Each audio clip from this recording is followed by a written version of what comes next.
Chemical equilibrium के बाद हमारा टॉपिक है ionic equilibrium. Ionic equilibrium mean ions के बीच इक्विलिब्रियम स्टैब्लिश करना। PH, salt hydrolysis, solubility product, ये सब चीजें इसमें आप पढ़ने वाले हैं। तो सबसे पहले हम समझ लें कि आयोनिक इक्विलिब्रियम है क्या। तो इसका सिंपल मतलब है कि जिस इक्विलिब्रियम के अंदर आयंस का इन्वॉल्वमेंट हो, अगर आपके पास आयंस इक्विलिब्रियम के अंदर इन्वॉल्व हो रहे हैं, if the ions are involved in equilibria, ठीक है जी, अगर कोई भी प्रोसेस हो इक्विलिब्रियम का, उसके अंदर अगर आयंस इन्वॉल्व हो तो उसको बोलते हैं आयोनिक इक्विलिब्रियम। पहली बात, ओके। एसिड हो, बेस हो, सोल्ट हो, ये सब इलेक्ट्रोलाइट्स की कैटेगरी में आ रहे हैं, मतलब जिनसे आयंस बनते हो। तो इलेक्ट्रोलाइट क्या हुआ?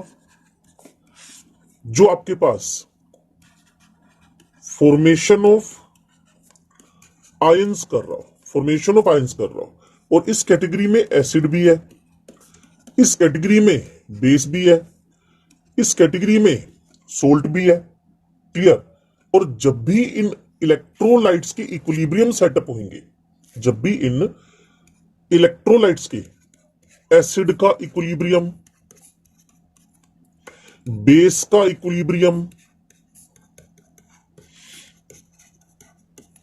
सोल्ट का इक्विलिब्रियम, तो जब भी कभी acid, base, salt mean electrolytes के इक्विलिब्रियम सेट होंगे तो आप उसको बोलेंगे आयोनिक इक्विलिब्रियम। तो कुल मिलाकर आप कह सकते हैं ढेरों इक्विलिब्रियम्स है जिसमें से अगर कहीं आयन इन्वॉल्व हो जाए तो उसको आयनिक इक्विलिब्रियम बोलते हैं। एसिड, बेस, सोल्ट, ये सब इलेक्ट्रोलाइट की कैटेगरी में आ रहे हैं। और इलेक्ट्रोलाइट वो होएगा जो किसी भी सॉल्यूशन के अंदर, clear, in the solution ions donate कर दे, आयंस दे दे, और उसमें अगर आयंस इक्विलिब्रियम में इन्वॉल्व हो जाए तो उसको बोलते हैं आयोनिक इक्विलिब्रियम। अब मैं आपको सिखाने जा रहा हूं ionization of the acid and bases. ठीक है जी, तो ध्यान लगा के रहिएगा। चैप्टर थोड़ा लेंथी है लेकिन आपको बहुत कुछ सिखाएगा भी। चैप्टर थोड़ा लेंथी है बट आपको बहुत कुछ सिखाएगा भी। तो सबसे पहली बात कि इलेक्ट्रोलाइट क्या, तो मैंने आपको ऊपर भी बताया कि इलेक्ट्रोलाइट्स क्या है। इलेक्ट्रोलाइट्स क्या है? वो सबस्टांसेस, क्लियर, जिसमें आयंस हो। क्लियर? यहां मैं लिखने जा रहा हूं, ये मैंने सबस्टांस लिखा जिसके पास आयंस हो। सबस्टांसेस कंटेन आयंस, जिनके अंदर आयंस हो, या तो वो पिघली फॉर्म में हो, या तो पिघल जाए, या तो पिघली फॉर्म में हो, क्लियर, या फिर इन एक्वस सॉल्यूशन, या फिर इन एक्वस सॉल्यूशन आपको आयंस दिखने लग जाए तो उस सबस्टांस को आप इलेक्ट्रोलाइट बोलते हो। और दूसरी बात, इलेक्ट्रोलाइट करता क्या? Conducts electricity.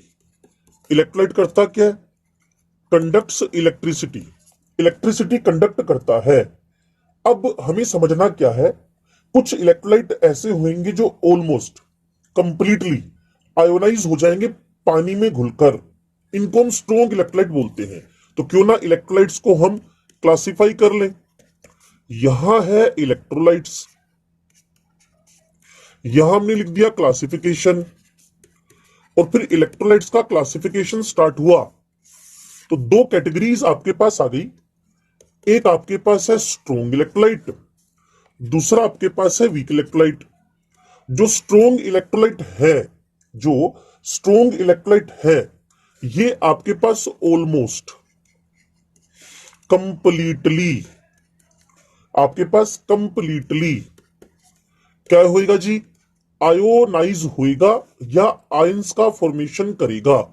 आयोनाइज होएगा या आयंस का फॉर्मेशन करेगा। क्लियर है? किसके अंदर? इन द वोटर या मोल्टन स्टेट में। एग्जाम्पल आपके पास HCl है, एग्जाम्पल आपके पास NaCl है, एग्जाम्पल आपके पास NaOH है, एटसेट्रा। क्लियर। अब कुछ इलेक्ट्रोलाइट ऐसे होंगे जो स्मॉल एक्सटेंट में आयोनाइज होंगे, जो स्मॉल एक्सटेंट में आयोनाइज होंगे, स्मॉल एक्सटेंट में जिनके अंदर आयोनाइजेशन होएगा। ओके, जहां स्मॉल एक्सटेंट में आयोनाइजेशन इन वाटर हमें दिखे उनको वीक इलेक्ट्रोलाइट बोलते हैं। कुछ एग्जांपल याद रखें, जैसे एसिटिक एसिड हुआ, फॉर्मिक एसिड हुआ। क्लियर है।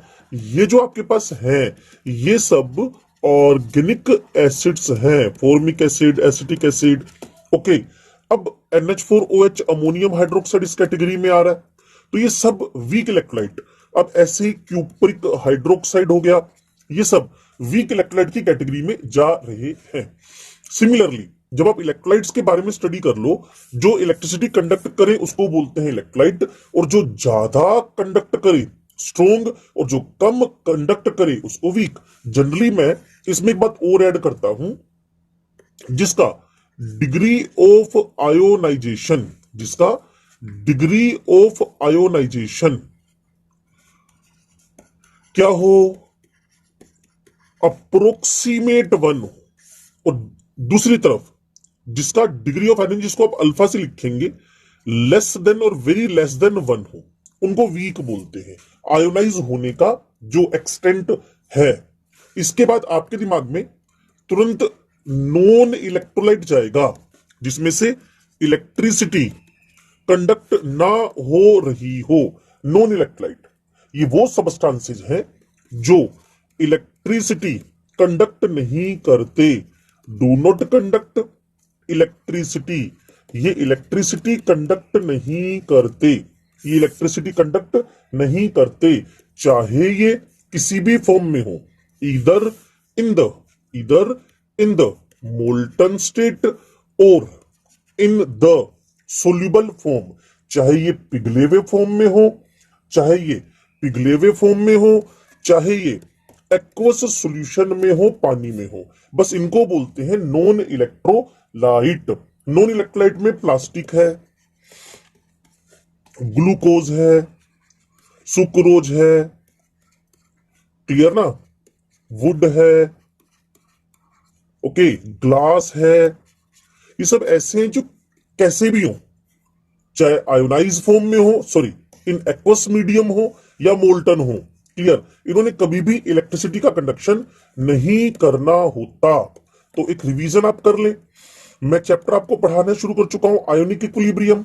आयोनिक इक्विलिब्रियम क्या, आयंस जब इक्विलिब्रियम में इन्वॉल्व हो, इलेक्ट्रोलाइट जो आयंस का फॉर्मेशन करता हो, एसिड बेस सोल्ट इस कैटेगरी में आ रहे हैं। आयोनाइजेशन ऑफ एसिड बेस में मैंने सबसे पहले इलेक्ट्रोलाइट बताया, वो सबस्टांस जो आयन कंटेनिंग करे, आयन जिसके अंदर हो, इधर इन मोल्टन स्टेट और in aqueous state, electricity conduct करे। दो टाइप का क्लासिफिकेशन हुआ, स्ट्रोंग का, वीक का। जो ऑलमोस्ट कंप्लीटली आयोनाइज हो जाए पानी के अंदर वो स्ट्रोंग है, जो स्मॉल एक्सटेंट में आयोनाइज हो इन पानी, इन वाटर, तो वो वीक है। स्ट्रोंग में स्ट्रोंग एसिड भी आते हैं, स्ट्रोंग बेस भी आते हैं। क्लियर। और सोल्ट ऑलमोस्ट आते हैं, सोल्ट ऑलमोस्ट आते हैं। क्लियर। और स्मॉल एक्सटेंट में organic acid, formic acid, acetic acid, clear, propanoic acid, ammonium hydroxide, cupric hydroxide. अब एक बात और बोलनी है, जिनका अल्फा, जिनका डिग्री ऑफ आयोनाइजेशन क्या हो, कम हो, उनको वीक, और जिनका ज्यादा हो, मतलब एक के आसपास हो, उसको बोलते हैं स्ट्रोंग। नॉन इलेक्ट्रोलाइट वो हुए जो इलेक्ट्रिसिटी कंडक्ट नहीं कर पाएंगे, इधर इन मोल्टन स्टेट और in the aqueous state. Clear है। Plastic, glucose, sucrose, wood, glass etcetera, ये सब आपके पास क्या होने वाले हैं, ये सब आपके पास क्या होने वाले हैं, नॉन इलेक्ट्रोलाइट्स, नॉन इलेक्ट्रोलाइट्स। ठीक है जी। अब हम आगे बढ़ते हैं। चलिए एक छोटा सा डिफरेंस समझ ले हम कि आयोनाइजेशन में और डिसोसिएशन में क्या फर्क है। डिफरेंस इन बिटवीन डिसोसिएशन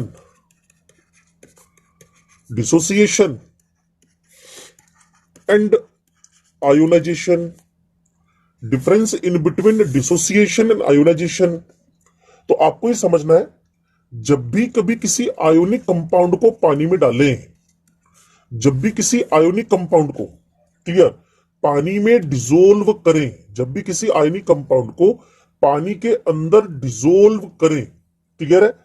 तो पानी में जब डिसोल्व करोगे, पानी में जब डिसोल्व करोगे उसमें ऑलरेडी जो आयंस हैं, क्लियर, वो सेपरेट आउट हो गए। क्लियर?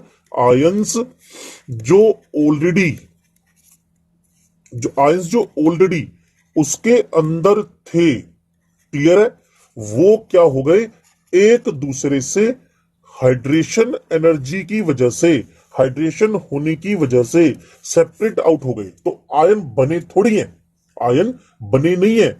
इस प्रोसेस को हम लोगों ने सिर्फ टूटना, डिसोसिएशन बोल दिया है। टूटना, एसोसिएशन जुड़ना, डिसोसिएशन टूटना।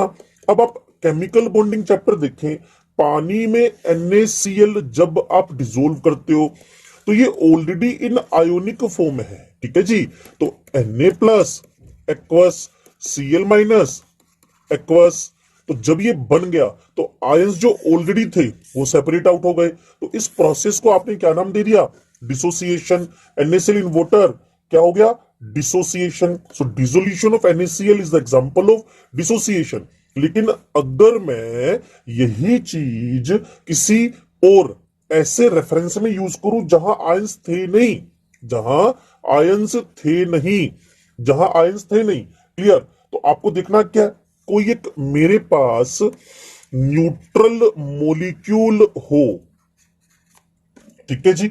जैसे मेरे पास एग्जांपल ऑफ HCl हो गया, एग्जांपल ऑफ HCl हो गया, और यहां मैं कोई पोलर सोलवेंट पानी जैसा यूज कर लूं, पोलर सोलवेंट पानी जैसा मैं यूज कर लूं। क्लियर है? अब इसके अंदर कोई आयन तो ऑलरेडी थे नहीं, क्लियर, डजंट कंटेन्स आयंस। तो जब आयन ऑलरेडी थे नहीं, लेकिन पोलर सोलवेंट में जाकर, क्लियर, इसने आयंस का प्रोडक्शन कर दिया, आयंस प्रोड्यूस हो गए।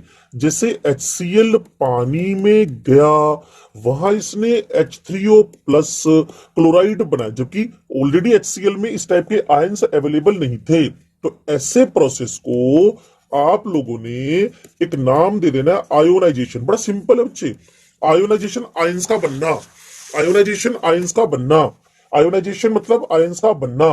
ओके, तो HCl एक पोलर कंपाउंड था, HCl एक पोलर कंपाउंड था, क्लियर, इस पे पार्शियल पॉजिटिव पार्शियल नेगेटिव था, फुली पॉजिटिव फुली नेगेटिव तो था नहीं, क्लियर, तो आयंस तो इसमें थे नहीं, नो आयंस आर हियर, इसमें आयंस तो थे नहीं।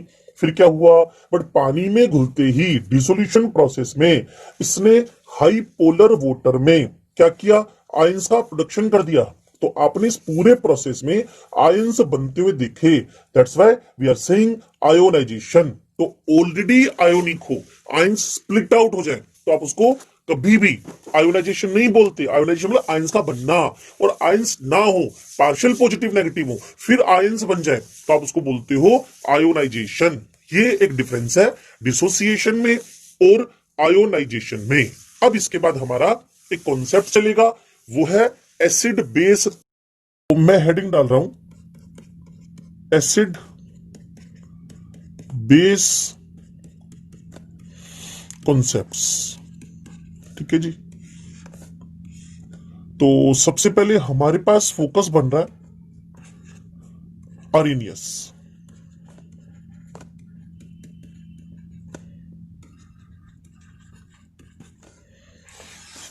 आर्रेनियस जो एसिड बेस कॉन्सेप्ट है, ये कहीं ना कहीं H plus OH donor concept in water है, इन एक्वस सॉल्यूशन। बस पानी के अंदर H प्लस OH डोनेट करने का कॉन्सेप्ट है क्या, आर्रेनियस कॉन्सेप्ट। तो सबसे पहले हम आर्रेनियस एसिड के बारे में जान लें।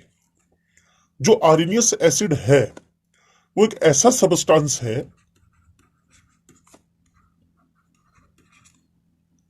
वो एक ऐसा सबस्टांस है जो डिसोसिएट होएगा पानी में, इन वाटर। बिना पानी के आप सोचे मत कि आप आर्रेनियस कॉन्सेप्ट पढ़ा रहे हो या पढ़ रहे हो। सबस्टांस इन वाटर जो H प्लस आयन डोनेट कर दे, जो H प्लस आयन डोनेट कर दे उसको आप क्या बोलेंगे? आर्नियस एसिड बोलेंगे। जैसे HCl हुआ, HNO3 हुआ, H2SO4 हुआ, ऐसे ही एसिटिक एसिड हुआ, सिमिलरली HCN हुआ। पीछे भी हम पढ़ चुके हैं कि ये एक प्रोटॉन एक प्रोटॉन दो प्रोटॉन, ये एक प्रोटॉन ये एक प्रोटॉन रिलीज करेंगे, लेस और मोर करेंगे जरूर। कोई स्ट्रोंग है तो कोई वीक है, लेस और मोर करेंगे जरूर। तो पानी में H प्लस आयन रिलीज करना, उसको बोलते हैं हम लोग आर्नियस एसिड। अब मैं आर्नियस बेस के बारे में बात कर लूं। मैंने आपको पहली हिंट दी थी H plus OH donor concept in aqueous solution. तो बेस वो हुआ, वो सबस्टांस हुआ जो पानी में, वोटर बोलना मस्ट है। नोइथ इस थ्योरी का सबसे बड़ा ड्रॉबैक बन जाएगा पानी नहीं लिखेंगे तो। जो hydroxide ion, hydroxyl ion donate कर दे, हाइड्रोक्सिल आयन डोनेट कर दे, ठीक है जी, हाइड्रोक्सिल आयन डोनेट कर दे। ये NaOH भी हो सकता है, ये KOH भी हो सकता है, ये calcium hydroxide, magnesium hydroxide, clear. ऐसे ही एक स्ट्रोंग बेस बेरियम हाइड्रोक्साइड भी हो सकता है। ये फर्स्ट डे के स्ट्रोंग है, ये सेकंड डे के बेस है, क्लियर। तो वही चीज मैं आपको दिखा रहा हूं कि जब आप HCl के बारे में बात कर रहे हो, एग्जांपल लिख देते हैं। जब आप HCl के बारे में बात कर रहे हैं तो पानी के अंदर H प्लस एक्वस और Cl माइनस एक्वस प्रोड्यूस करवा रहे हैं। और जब आप NaOH के बारे में बात कर रहे हैं तो पानी के अंदर Na प्लस एक्वस और OH माइनस एक्वस प्रोड्यूस करवा रहे हैं। तो ये हुआ आर्नियस कॉन्सेप्ट, जिसको मैंने आपको पहले ही कहा है। ये हमारे पास H plus donor and hydroxide donor concept है, जिसमें H प्लस डोनेट होएगा और हाइड्रोक्साइड डोनेट होएगा। अब आप एक सिंपल सी बात सोचें, जब भी आप पानी के अंदर H प्लस और OH की बात करते हैं तो ये फ्रीली फॉर्म में एग्जिस्ट नहीं कर पाएंगे। तो कुल मिलाकर existence of the H plus and OH minus ions in aqueous solution, aqueous solution. तो इसका भी हमारे पास जवाब है। H प्लस का एग्जिस्टेंस पता आपको है ही, इसकी जो रेडियस की रेंज है वो 1 एंगस्ट्रम की है, 10⁻⁻15, 10⁻⁻15 metre, not angstrom, it is fermi, clear है, क्योंकि इलेक्ट्रॉन तो निकल ही चुका है।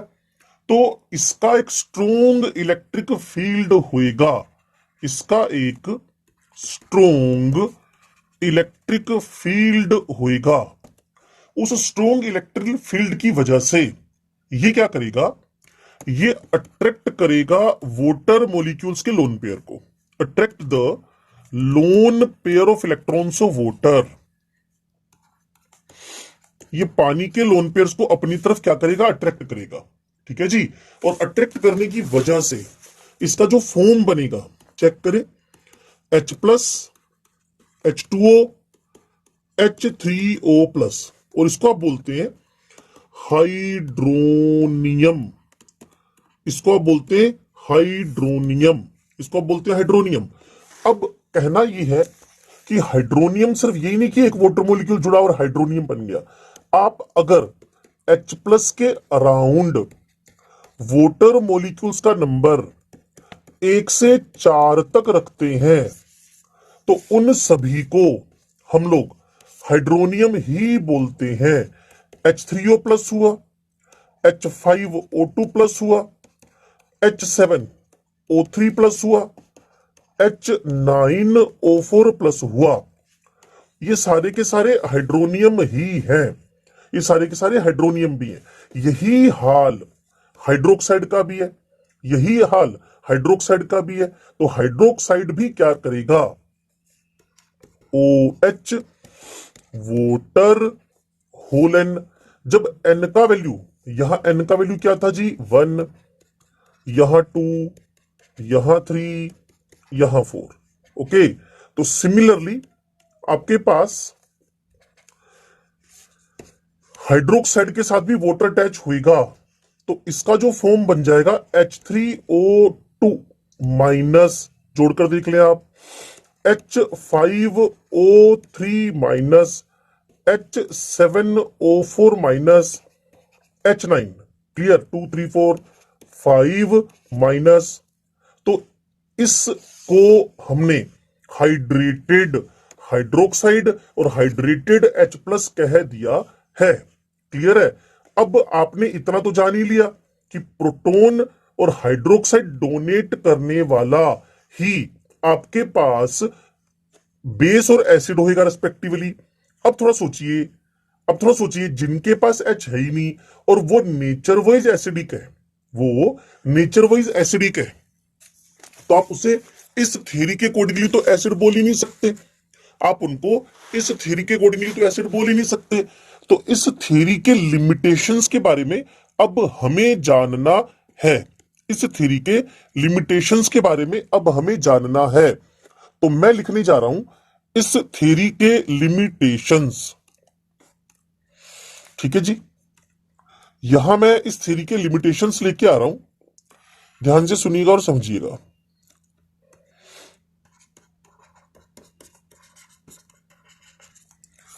लिमिटेशंस, ठीक है जी।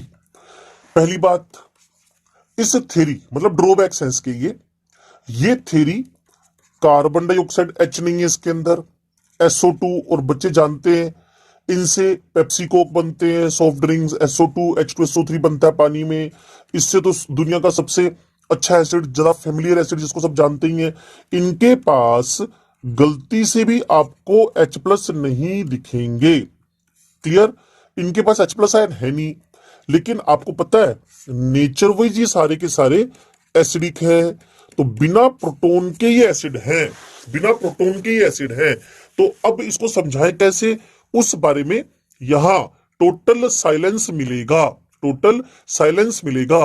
अमोनिया की बात कर लें, सारे बच्चे जानते हैं ये एक रेफ्रिजरेंट भी है और ये बेसिक नेचर का भी है, और ये एक सोल्ट है जो बेसिक नेचर का है। सोडियम कार्बोनेट वॉशिंग सोडा बोलते हो एस ब्लॉक एलिमेंट में।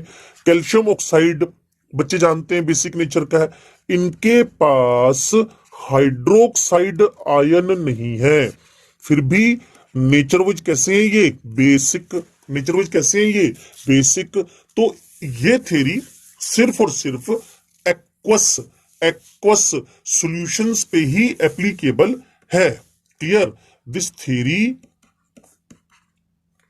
थ्योरी इज एप्लीकेबल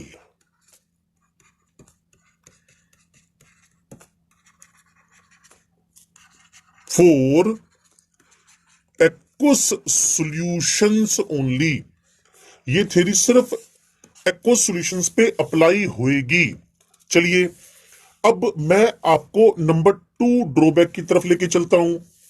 ये हमें एसिड बेस रिएक्शंस के बारे में बिना पानी के एक्सप्लेन नहीं करती है। तो पुरानी वाली थ्योरी का ही सिंपल फंडा आ गया कि ये सिर्फ और सिर्फ एक्वस सॉल्यूशंस पे ही एप्लीकेबल है। ठीक है जी, तो no explanation about acid base reaction, clear, without water, heat of neutralization, heat का निकलना, इस कोई भी बात क्लियर इस थ्योरी में एक्सप्लेन नहीं होती है बिना पानी के। अमोनिया आपने स्टेटसोमीटर में पढ़ा था, अमोनिया गैस जब HCl गैस से मिलेगा तो वहां एक सॉलिड व्हाइट कलर का अमोनियम क्लोराइड बनेगा। लेकिन इसका एक्सप्लेनेशन कौन हाइड्रोक्साइड कौन H प्लस रिएक्ट कर रहा है इस बारे में यहां कुछ भी नहीं कहा गया है। तो दो बातें क्या, एक ही बात का रिजल्ट है, कंक्लूजन है।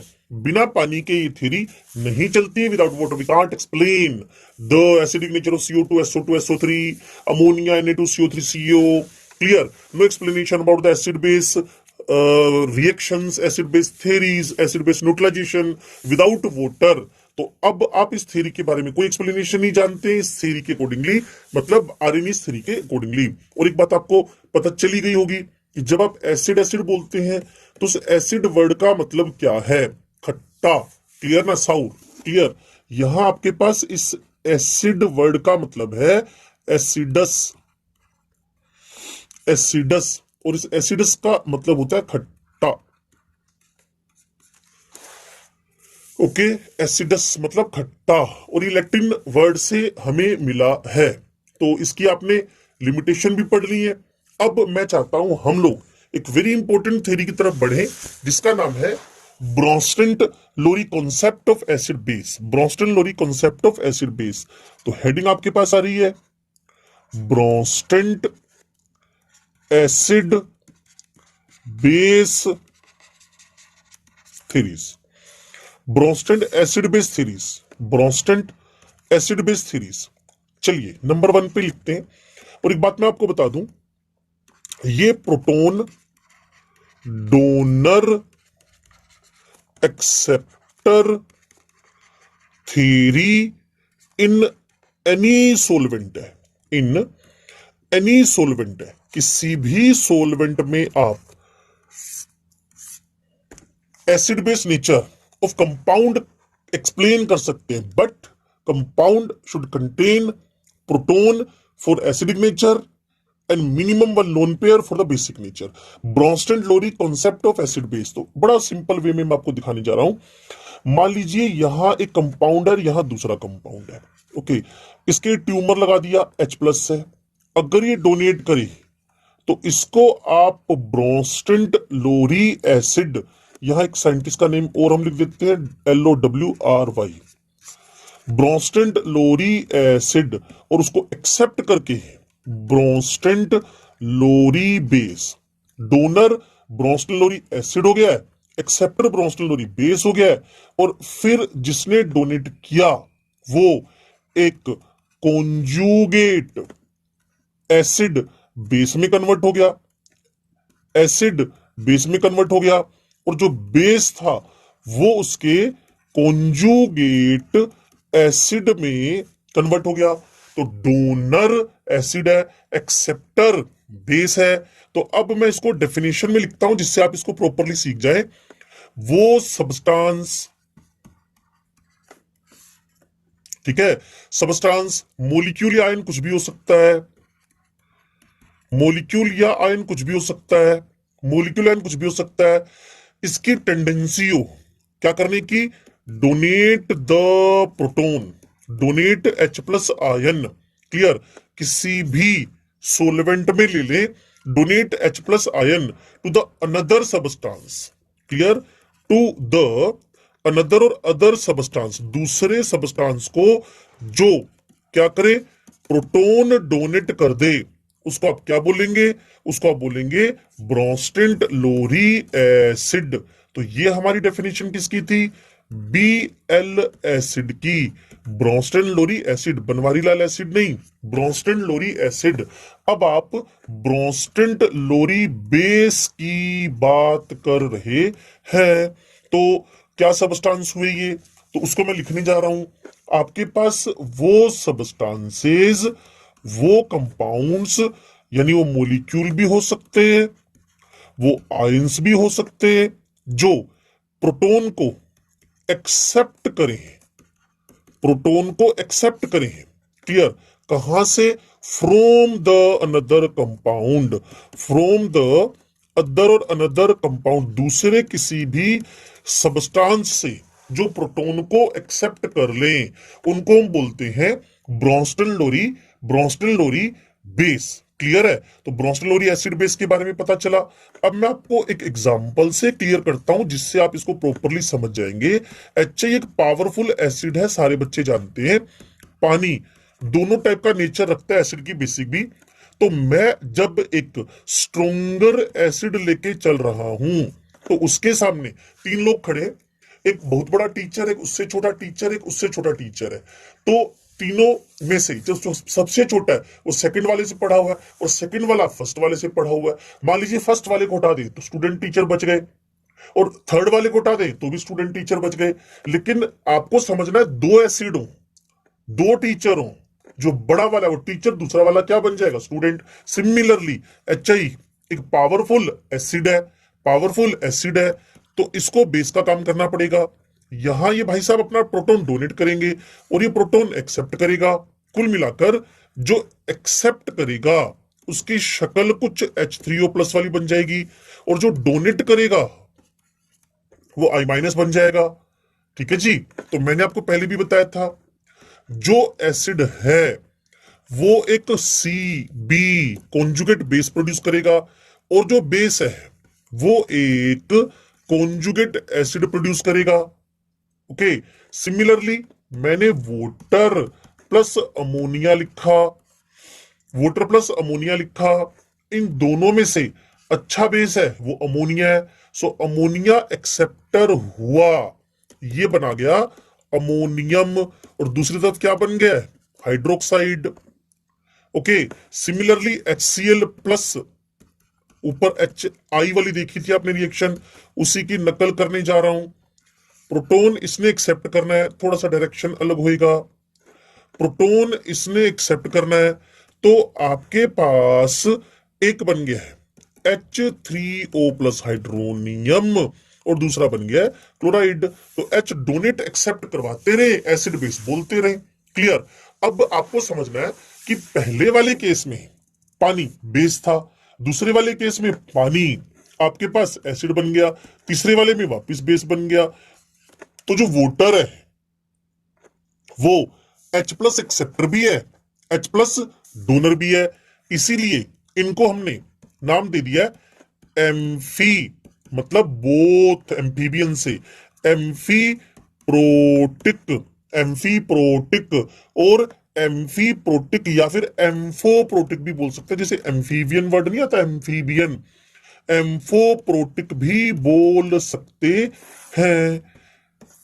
ठीक है जी। जो H+ एक्सेप्टर भी है, H+ डोनर भी है। तो यही बात मैं आपको बताना चाहता हूं, अगर आपके पास दो एसिड्स हैं, एक इंपॉर्टेंट बात जो मैं आपको पहले बता चुका हूं, टीचर्स का एग्जांपल लेकर, क्लियर, टीचर्स का एग्जांपल लेकर, अगर आपके पास, क्लियर, दो एसिड हैं, इफ यू हैव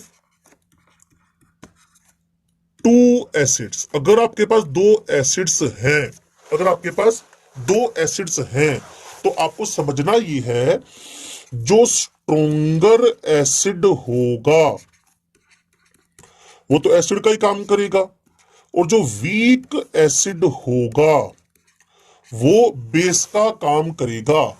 अगर आपके पास दो एसिड हैं, क्लियर, तो ये हरकतें आपको देखनी पड़ेंगी। Example, HClO4 is very good and powerful acid, H2SO4 भी कमजोर नहीं है, लेकिन HClO4 के सामने H2SO4 कंपेरेटिवली वीक है, इसीलिए पहला एसिड तो ये हुआ।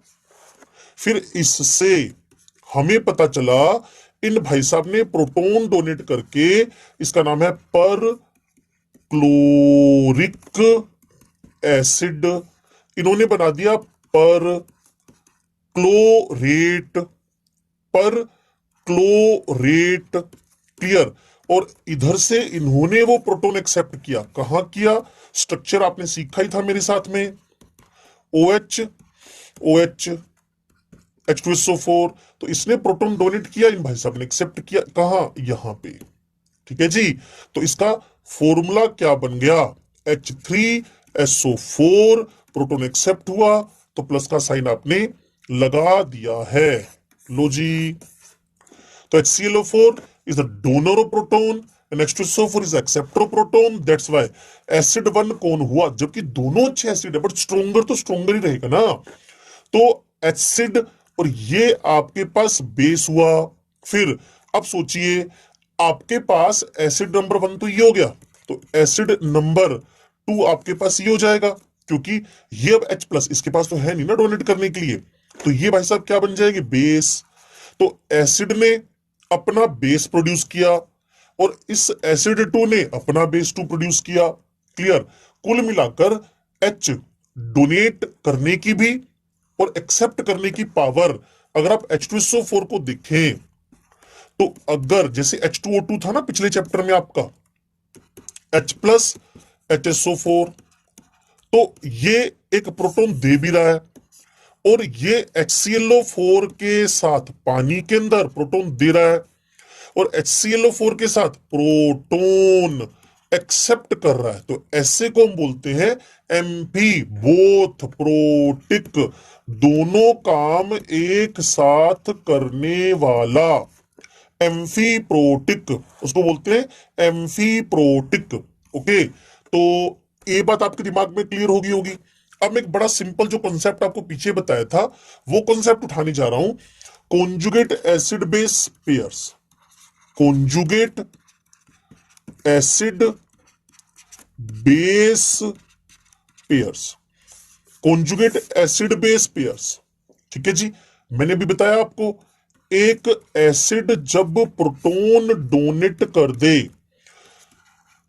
तो उसका सामने कॉन्जुगेट बेस प्रोड्यूस हो जाना है, और यही अगर बेस एक्सेप्टर होता है ना वो, क्लियर, तो वो प्रोटॉन एक्सेप्ट कर ले तो उसका कॉन्जुगेट एसिड बन जाना है, उसका कॉन्जुगेट। बस इस थ्योरी को चलाते रहें, आप इन कॉम्बिनेशंस को समझ पाएंगे। क्लियर, तो बड़ा सिंपल सा कॉन्सेप्ट, एच डोनेट करना है, एच एक्सेप्ट करवाना है। तो मान लीजिए मैं आपको एग्जांपल्स में HCl लिख के दे रहा हूं, मैं बोलूंगा इधर ये एसिड है, इसका Cb बनाओ, तो भाई प्रोटॉन हटा देना। ये एसिड है, इसका Cb बनाओ, ये एसिड है, इसका Cb बनाओ। अब इसके बारे में तो फर्दर आप बात कर नहीं सकते, H2SO4, HSO4 minus, HSO4 minus, sulphate -2, H2O2 पढ़कर आए हो आप,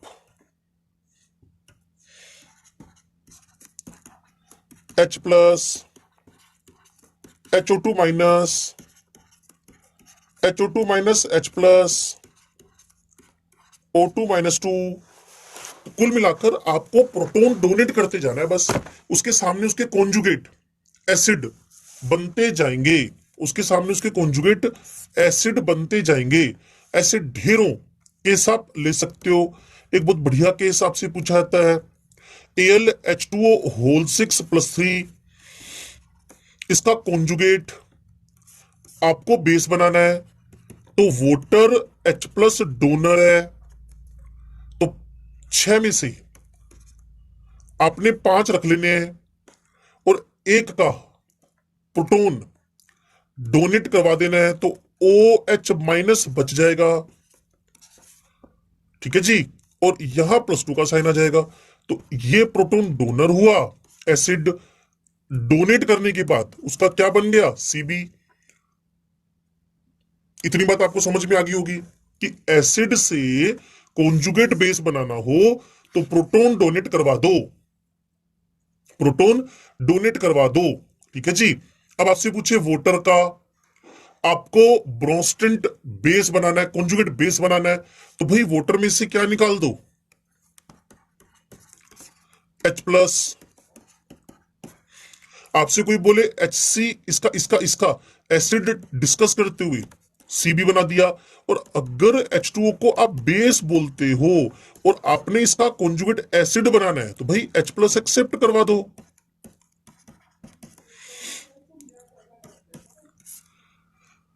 ठीक है जी, इसको H प्लस मैंने क्या करवा दिया, एक्सेप्ट करवा दिया। तो वही बात कि अगर आपसे कोई HSO4 के बारे में पूछे, ये मैंने आपको बताया था, इसका अगर पूछे कि आपको एक कॉन्जुगेट बेस बनाना है तो H डोनेट कर दें, एसिड बनाना है तो H एक्सेप्ट करवा दो। तो जब इस फंडामेंटल की तरफ आपका फोकस बना रहेगा, इस फंडामेंटल की तरफ आप इजीली काम कर पाएंगे, आप इजीली काम कर पाएंगे। ठीक है जी, अब कुल मिलाकर आपको करना क्या है, कुछ इसमें ट्विस्ट आते हैं हल्के हल्के, वो ट्विस्ट मैं आपके दिमाग में डाल दूं जिससे आप आगे परेशान नहीं हो, और ये बात ऑलरेडी आप कई चैप्टर में पढ़ चुके हो। H3PO2 एक ऐसा एसिड है जो मोनो बेसिक एसिड है, जो सिर्फ एक ही H+ डोनेट करता है। तो मान लीजिए आपने इस एसिड का एक कॉन्जुगेट बेस बना दिया, तो इसके आगे फर्दर CB नहीं बन सकता। क्यों? क्योंकि इसके जो स्ट्रक्चर में था वो एक ही प्रोटॉन डिस्प्लेसेबल था, वो आपने हटा दिया। अब H डिस्प्लेसेबल फर्दर रहा ही नहीं। तो यही बात आप H3PO3 पे लगाएं, और इसका ट्विस्ट भी बताया था। जितने ऑक्सीजन उसका एक कम एसिड निकलेगा, 3 में से 1 निकलेगा। 3 तो 2 एसिड निकलेंगे, यानी 2 प्रोटॉन निकलेंगे। तो पहले तो आप H3 को H2 बनाएं, PO2 माइनस बनाएं, इसको HPO2 -2 बनाएं। लेकिन इसके फर्दर रिएक्शन नहीं चलेगा। क्यों? क्योंकि 2 प्रोटॉन डिस्प्लेसेबल थे और वो आपने सीक्वेंस में हटा दिए हैं। Similarly with H3PO4, H2PO4 -1, HPO4 -2, PO4 -3, अब तो बचा ही नहीं इसके पास। तो ये चीज आपके दिमाग में रहनी चाहिए कि कॉन्जुगेट बेस कैसे बनाने, प्रोटॉन डोनेट करके। एसिड कैसे बनाने हैं, प्रोटॉन एक्सेप्ट करवाकर, प्रोटॉन एक्सेप्ट करवाकर। अगर आप मेरी बात को प्रॉपरली समझ पा रहे हैं तो एक छोटी सी बात और इसमें अंडरस्टैंडिंग की है कि जितने भी आपके पास स्ट्रोंग एसिड होंगे उनका जो कॉन्जुगेट, मैं इसको सिंपल वे में लिख दूं, एसिड वर्ड लिखते ही नहीं हम लोग, क्लियर? एसिड वर्ड लिखते ही नहीं, हम लिखते हैं जो भी स्ट्रोंग होएगा उसका जो कॉन्जुगेट बनेगा। अगर ए है तो बी बनेगा, बी है तो ए बनेगा, क्लियर? तो strong always gives the weak. अब मेरी बात को आप समझेंगे थोड़ा सा। HCl एक स्ट्रोंग एसिड है, ठीक है जी। किस लिए है? क्योंकि क्लोराइड में H+ को अपने साथ जोड़े रखने की पावर कम है। H+ को अपने साथ जोड़े रखने की पावर कम है, अट्रैक्शन कम है। इसलिए तो बोल रहे हैं कि इससे जो क्लोराइड बना वो एक वीक कॉन्जुगेट बेस निकला, ठीक है जी। अब मैं एसिटिक एसिड की बात कर लूं, ये भाई साहब अपना प्रोटॉन देने को तैयार ही नहीं है, ये अपना प्रोटॉन देने को तैयार ही नहीं है। अब अपना प्रोटॉन देने को तैयार नहीं है तो आपने कहा भैया तुम तो वीक हो, तो इसका जो कॉन्जुगेट निकलेगा वो क्या होएगा? Strong. Strong gives weak and weak gives strong, vice versa, ठीक है जी। Strong gives weak and weak gives strong, it is vice versa. और कारण आप समझ गए हो ना कि कोई अगर स्ट्रोंग है तो उसका H जल्दी निकल रहा है, तो इसका मतलब उसके एनायन में उसको रोकने की कैपेबिलिटी नहीं है, तो वो वीक हुआ। और कोई अगर वीक एसिड है तो उसका प्रोटोन उससे जुड़े रहने को तैयार है, मतलब उसका जो कॉन्जुगेट है वो इतना स्ट्रोंग है कि प्रोटोन को रिलीज नहीं कर रहा, क्लियर ना? तो ये बातें आपके दिमाग में रहनी चाहिए ऑलवेज कि weak produces strong and strong produces weak. Clear होगी बात बिल्कुल। इसके बाद का जो आपके पास टारगेट रहेगा वो आपके पास है कहीं ना कहीं, जब आप इस इस ब्रोस्टन-लोरी थ्योरी को सीख रहे हो तो आपको इक्विलिब्रियम का नेचर वो तो पता है, डायनामिक होता है। तो कभी भी एसिड और बेस डिसोसिएशन इक्विलिब्रियम की बात करो, ये डायनामिक है, क्लियर? इसमें इन्वॉल्वमेंट होएगा प्रोटॉन का, चाहे वो डोनेट करे चाहे एक्सेप्ट करे, क्लियर? फॉरवर्ड रिवर्स कहीं भी हो सकता है। अगर कोई स्ट्रोंगर एसिड है, तो वो अपना प्रोटॉन डोनेट करेगा तो फॉरवर्ड जाएगा, क्लियर? अगर वीकर है तो वो कहीं ना कहीं किसी स्ट्रोंगर के सामने एक्सेप्टर बन जाएगा। तो हमें ये सीखना है इक्विलिब्रियम का डायरेक्शन क्या होएगा। ये भी बड़ी इंपॉर्टेंट बात बोल रहा हूं मैं, direction of the equilibrium, direction of the equilibrium in acid base reaction. इसका भी सिंपल वर्जन बताऊं आपको, डायरेक्शन उधर जाएगी जिधर फॉर्मेशन ऑफ वीक हो रहा हो, क्योंकि वो लेस आयोनाइजेबल है ना। फॉर्मेशन ऑफ वीक हो रहा हो, reaction proceeds in that direction जहां फॉर्मेशन ऑफ वीक हो रहा हो, चाहे वो फॉरवर्ड हो रहा हो चाहे वो बैकवर्ड हो रहा हो, रिएक्शन हमेशा उधर चलेगी। रिएक्शन का के इक्विलिब्रियम ज्यादा कम होना डिपेंड करेगा, प्रोडक्ट ज्यादा है तो के ज्यादा है, आपको पता है प्रोडक्ट न्यूमरेटर में पड़े रहते हैं और रिएक्टेंट डिनोमिनेटर में पड़े रहते हैं, इक्विलिब्रियम आप पढ़कर आए हुए हैं। तो जो बात मैं आपके दिमाग में डालना चाहता हूं उसको अगर आप मेरी बात को समझ पा रहे हैं तो किसी भी एसिड बेस इक्विलिब्रियम के अंदर, किसी भी एसिड बेस इक्विलिब्रियम के अंदर इक्विलिब्रियम उसी डायरेक्शन में जाएगा जिधर वीक बन रहा हो, वीक फॉरवर्ड बन रहा है तो उस तरफ जाएगा, क्लियर। और फिर वापस आने, क्योंकि वीक है ना, वापस कैसे आएगा, अगर प्रोडक्ट ही वीक इलेक्ट्रोलाइट है तो रिएक्शन के फॉरवर्ड जाने के चांस कम हो जाएंगे, कम हो जाएंगे, ठीक है जी। तो ये लॉजिक आप समझे, इसके हम क्वेश्चन भी लेकर आएंगे। डायनामिसिटी तो हर एक इक्विलिब्रियम का कैरेक्टर है ही, डायनामिसिटी तो हर एक इक्विलिब्रियम का कैरेक्टरिस्टिक है ही। और एक बात हमें और समझनी है, जब हम हाइड्रोनियम की बात करते हैं ना, बना किससे था वो बना था पानी से। तो मैंने क्या कहा था, वीक से बनने वाला जो कॉन्जुगेट होएगा वो क्या होएगा, स्ट्रोंग। इवन इसके साथ तो हम ये भी लगा सकते हैं स्ट्रोंगेस्ट, क्लियर। वैसे एक रूल चलता है जिसको मैं बाद में आपको समझा दूंगा, ऑर्गेनिक केमिस्ट्री के लिए इस रूल को बनाते हैं, that is a cardio rule, clear. इस कार्डियो रूल में जो केटायंस हैं, क्लियर, वो अच्छे वाले एसिड होंगे, क्लियर। ये सी केटायंस, केटायंस ये बाद में बताया जाएगा आपको प्रॉपर तरीके से, तो इस बात को आप समझे। अब मैं थोड़ा सा इसके बुराइयां करता हूं जिसको आप बोलते हैं लिमिटेशंस। लिमिटेशंस, लिमिटेशन की बात करें तो CO2 का, SO2 का, क्लियर, जिनमें प्रोटॉन है ही नहीं, CaO का, SeBaO का, क्लियर, इनका एसिडिक और बेसिक नेचर आप एक्सप्लेन नहीं कर पा रहे, क्लियर। और प्रोटॉन ट्रांसफर वहां का रूल है और यहां कोई प्रोटॉन है ही नहीं, क्लियर। ये सब विदाउट प्रोटॉन चल रहे हैं, तो आपके पास इनका कोई एक्सप्लेनेशन नहीं है। इसी हिसाब से मेरे पास BF3 है, ये अपने केमिकल बॉन्डिंग में हाइपोवलेंट इलेक्ट्रॉन की कमी वाले कंपाउंड पड़े हुए हैं, ये भी हमारे पास एसिडिक नेचर के हैं लेकिन इनके पास भी प्रोटॉन नहीं है। अब इसका भी एक्सप्लेनेशन इस ब्रोंस्टेन-लोरी थ्योरी के अंदर नहीं है, ब्रोंस्टेन-लोरी थ्योरी के अंदर इसका भी कोई एक्सप्लेनेशन हमारे पास नहीं है। तो हम ये बात सोचनी पड़ेगी कि ब्रोंस्टेन-लोरी थ्योरी सिर्फ प्रोटॉन डोनर और एक्सेप्टर थ्योरी है, प्रोटॉन डोनेट करना, एक्सेप्ट करना, और इससे कॉन्जुगेट एसिड बेस ज्यादा ज्यादा आप बता सकते हो। बस इसमें एक चीज हटा दी गई है कि सोलवेंट कैसा हो। अभी देखा ना आपने कि HCl पानी के साथ स्ट्रोंग एसिड है, बट यही HCl H2SO4 के साथ क्या हो रहा है, वीक एसिड हो रहा है, क्योंकि H2SO4 इटसेल्फ क्या हो गया, स्ट्रोंग, तो उसको बेस ही मानना पड़ेगा एक्सेप्टर। सिमिलरली अमोनिया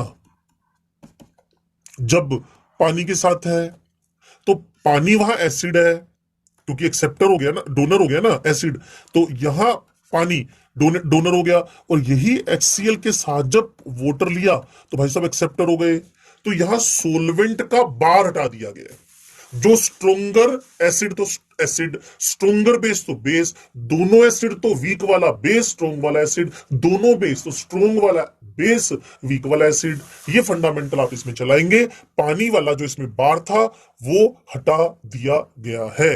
अब हमारा जो कॉन्सेप्ट है वो बढ़ेगा लुईस कॉन्सेप्ट, इलेक्ट्रॉनिक कॉन्सेप्ट की तरफ।